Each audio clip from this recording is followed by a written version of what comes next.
I've noticed something as a pattern. When you go to funerals in Australia, Aussies have certain things they say to each other to help deal with life, the stuff that happens in life. And they will say things like, at least we know they're in a better place.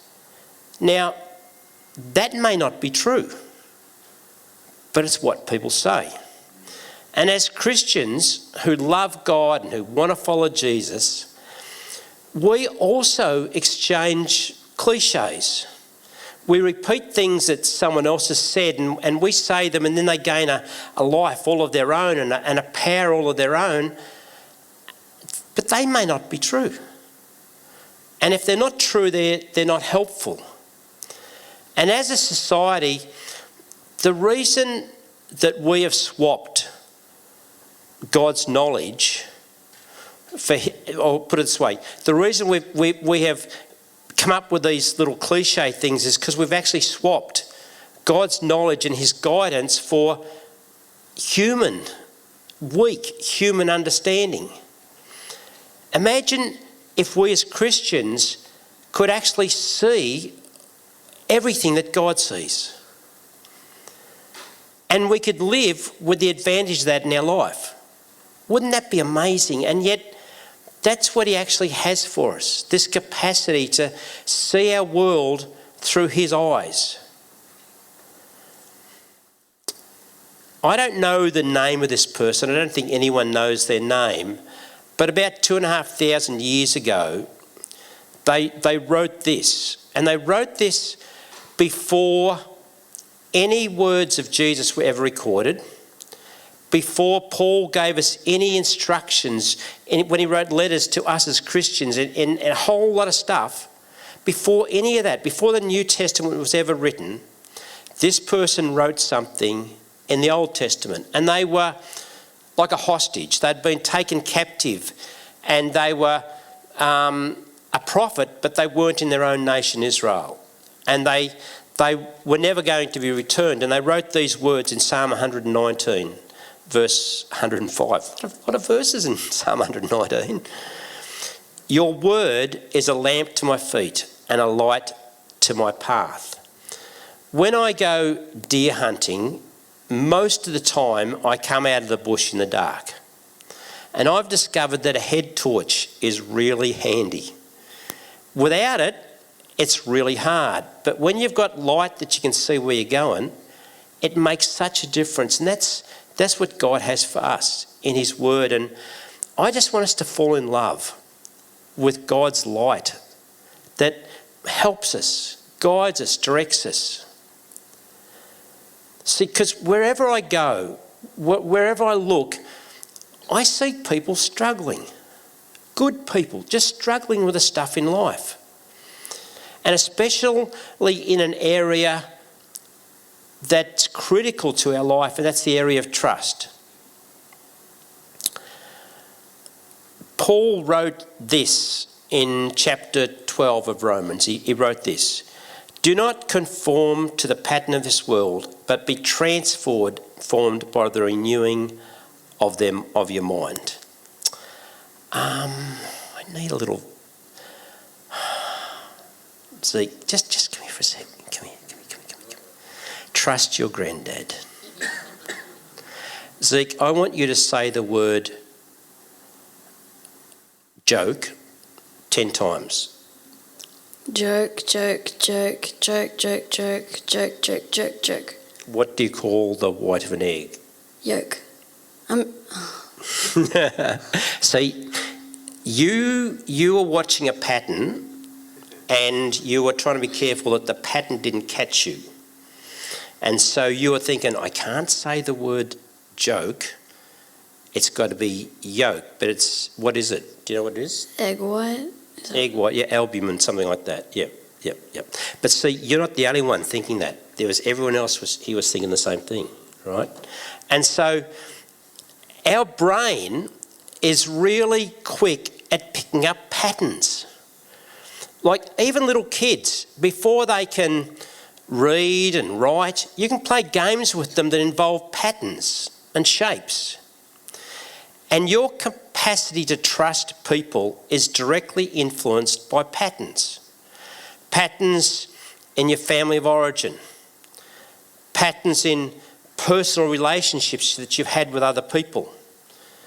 In financial dealings that you've had with friends, with a business, with even a family, and sometimes when it goes wrong. There are patterns that some of you experienced in the life of churches, with pastors, with leaders. And we bring all these past patterns into our everyday life. And Paul is saying that despite the patterns that are already in your life, in our world, you can be reformed by the renewing of your mind, which includes really deep healing from betrayals of trust, because they really mess with us. And that's a big deal, because when we struggle to trust people, we're going to really struggle to trust God when we don't understand what's going on in our life, when stuff is happening to us, when we can't see a way through the wall and it's just too much for us. We are biologically wired for trust. Every one of us. And Solomon writes this in Proverbs 13. He says, "Hope deferred makes the heart sick, but a longing fulfilled is a tree of life." Now, Solomon grew up in royalty, but his family was dysfunctional. But his father David had a normal childhood. And David tells us in Psalm 22, he says, and he's speaking to God, "You made me trust you at my mother's breast." Our natural longing to trust is rewarded as a baby in a normal mother-child situation. And when that trust is rewarded, we get this big rush of oxytocin into our system, and it's a drug that feels really good. And the mum experiences it, and the baby experiences it, and it's a reward for trusting, and it goes both ways. That's how we start off life, if that's our normal story. But when you put hope and you put trust into someone, and that's betrayed, you don't need Solomon to tell you that makes your heart sick. You just feel terrible when you're betrayed. It's the opposite to when trust is rewarded. And a couple of months ago, I had someone in Melbourne, I'd been talking to them all week, and they wanted to buy a little pup off us. And so I took my granddaughter Brooklyn, and we did this road trip to Melbourne to deliver this pup for this guy. But when we got there, he was a no-show. He just didn't turn up. And I rang him, and he says, "Oh, I'm on the other side of Melbourne, and I can't get there today." And I said, "Well," but I kept on asking him, "Do you still want the pup?" He would not say no. Because in his nationality, it was a shame-honour culture. And he knew in advance that I was driving and that he wouldn't get the pup. But to keep his honour with his word that he'd buy it, he did not tell me he would not take it. He couldn't say it. And what was worse is that 3 years earlier, we'd sold him and his wife another one of these little pups. And then they'd got divorced. And I'd known his wife for 30 years. He wasn't a total stranger to me, but he totally betrayed the trust I put in his words. All I wasted was time and fuel. But some of you have wasted a lot more. You've been hurt and damaged a lot more than what happened to me with that guy just didn't keep his word. And over 50 times in just the book of Psalms, God calls on us to trust him. And just before David wrote, about how his secure attachment to his mum helped him be able to trust God. He says this in Psalm 20, verse 7. Some trust in chariots and some trust in horses, but we trust in the Lord our God. All of us are wired for trust. We get this chemical reward when we trust. But when the power went out just recently and Telstra stopped us being able to talk to each other, we realised as a real slap in the face how we are so dependent on technology, even to get fuel. You couldn't get fuel. And trust is placing a dependency upon someone or something to meet the needs in your life. And David is saying some trust in information. Some trust in, if you've got $10,000 in the bank, you're okay. But if there's only 100, you're not okay. Some trust in having a job that is secure, a house. Some trust in the walls that you put up to protect yourself, and you're not going to let someone through those walls. I've had people say to me, I don't trust people. I only trust myself.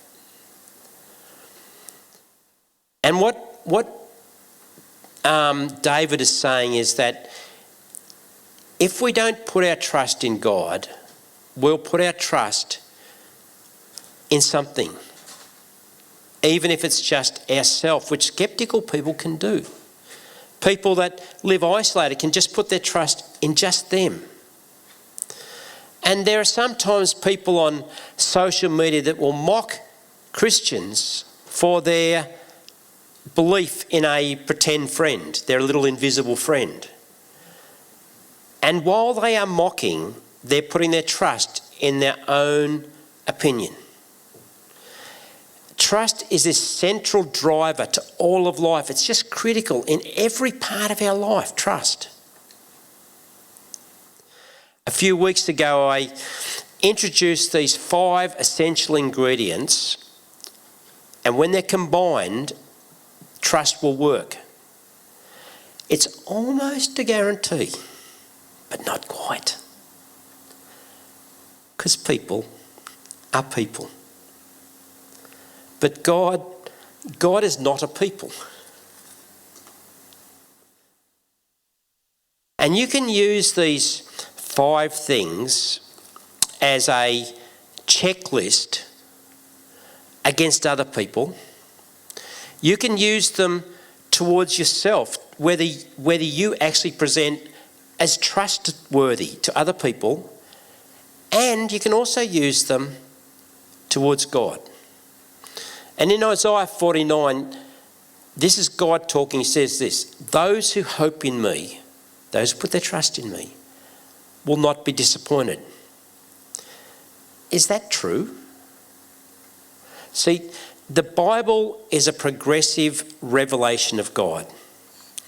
And right back in the fourth book of the Old Testament, in Numbers, God's revealing to his people Israel who he is.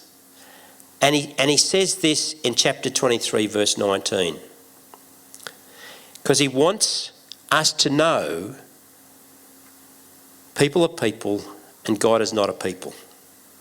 And he says this, God is not a man that he should lie.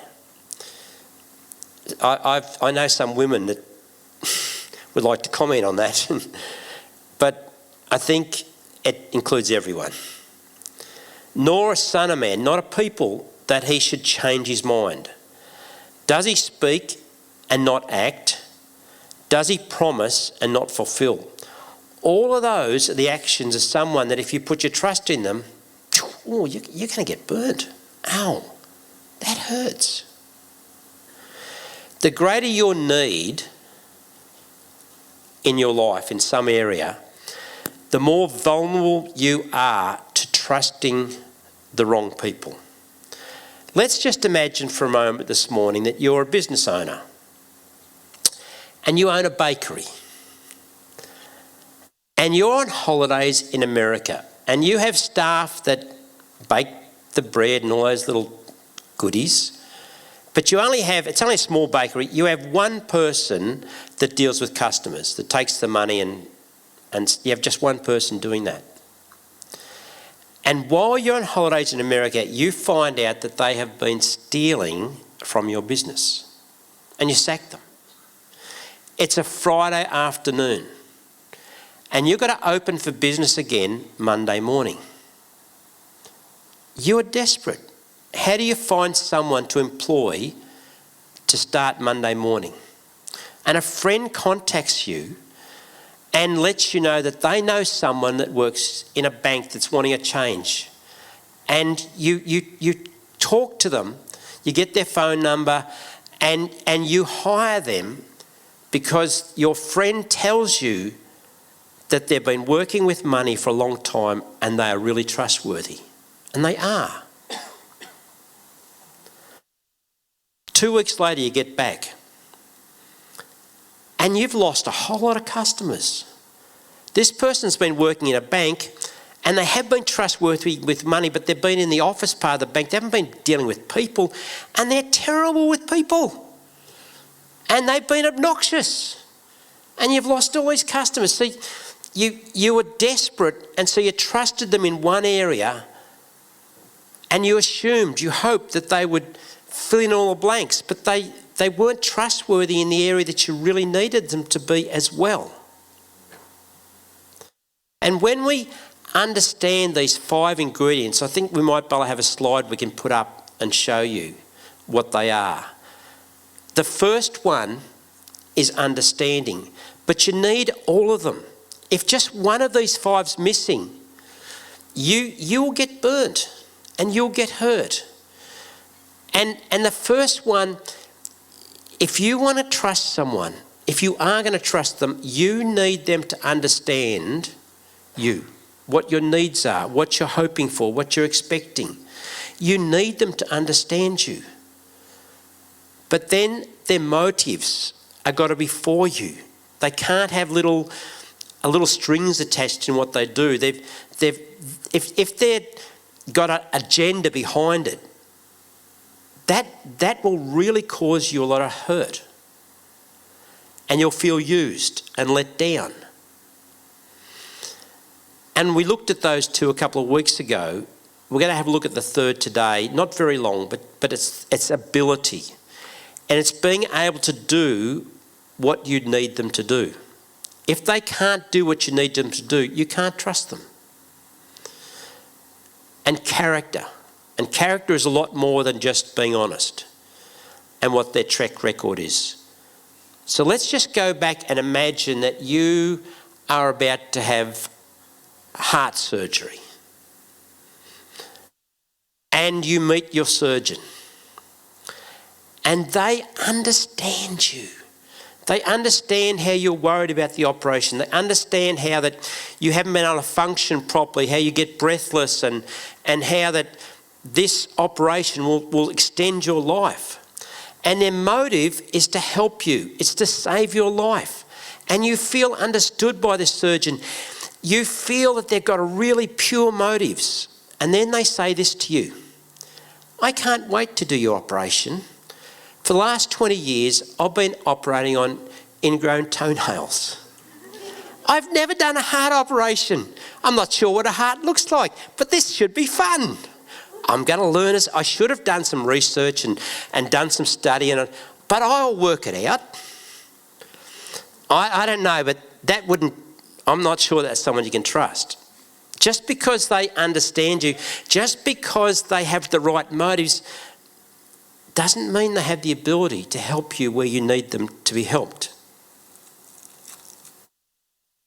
So you can like someone. They can be a great friend. I was talking this morning to someone and they went fishing, camping with someone recently and it didn't go well because they knew them on a certain level and they trusted them in that area. But when they spent more time with them, there was a whole lot of other stuff they didn't know was going to be there. See, you can trust someone in a general sense, but in a specific area you need, they have to have ability to do that. Over the years, I've sat with a lot of young couples that are wanting to get married. And I've discovered that my job is not to talk them out of getting married, because they're going to get married. They're done and dusted. That's where they're going, right? So sometimes I will ask them this sort of a question. I'll say, so what makes you confident that your marriage is going to be fruitful and last when those around you, not all marriages survive? And they'll often give me this answer: well, we love each other and we love God. And I love to be able to say to them, well, that's not enough.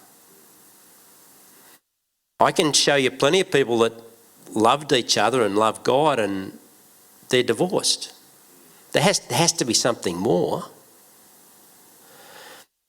And what happens is, when we fall in love with someone and they understand us and we understand them and their motives are pure, have they the ability in a marriage to communicate really from their heart with you? Have they the ability to resolve conflict and not escalate it?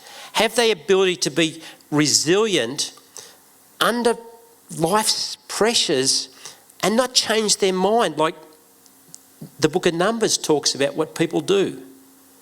Have they the ability to give you emotional support and not be distant, not withdraw, not shut down, be able to give you empathy? People are complicated. And trust is always got a risk. Even if you tick all 5 boxes, there's got to be an element of risk, because people are people.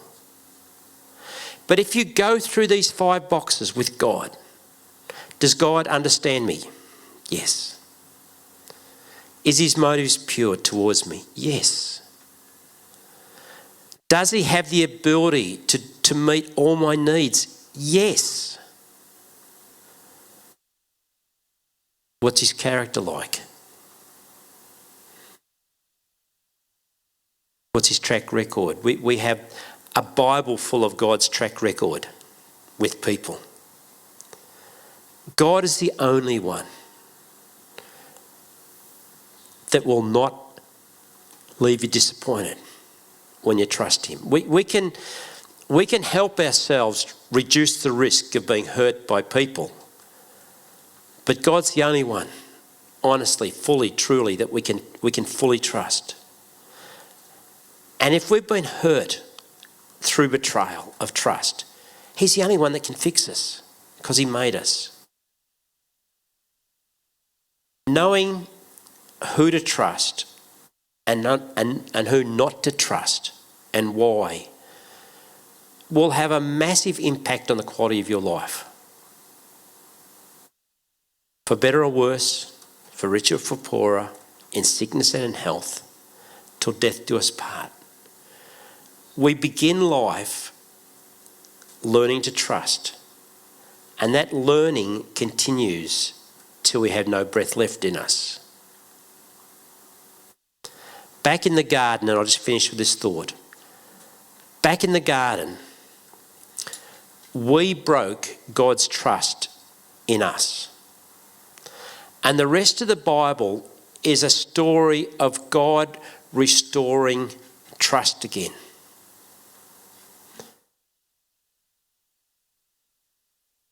It's also a story of when trust can't be restored and why. And Joseph showed us that forgiveness and trust are not the same thing. See, forgiveness is about the past. Trust is about the future. Forgiveness only needs one person. Trust takes two. Forgiveness is a gift. It can be instant. You have to work through it, but it's a gift. Whereas trust is established over time. And so we're going to keep working through the next 2 of these 5 over the next 2 weeks. And then I want us to go somewhere where we can have healing, where trust is betrayed, and how to know if trust should be restored or shouldn't, and how you go about that. How we put trust back into place if it should be put back into place. So I think as we get really practical in this, God will start to fix, heal and restore. And I'm just so thankful that his word can guide us. It's like a little head torch where our feet go. Let's pray. God, you made us. You can fix us. You wired into us this bias to trust. We are compelled, we want to, we need to trust. It's the essence of life. But it's got some dangers. And your word will guide us and it will direct us and show us how to trust, who to trust and who not to, and why. I thank you that you can show us if trust should be restored or shouldn't. I thank you that you have an answer for every one of our needs when life happens to us, when stuff happens. I thank you for that.